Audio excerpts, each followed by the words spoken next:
మహాలక్ష్మిలా ఆ పువ్వు నవ్వింది.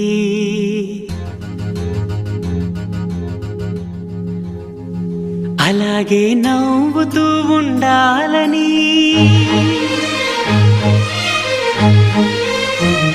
అలాగే నవ్వుతూ ఉండాలని నింగి నేల వాగు వంక చెట్టు చేమ గువగూడు ఆశీర్వదించాయి.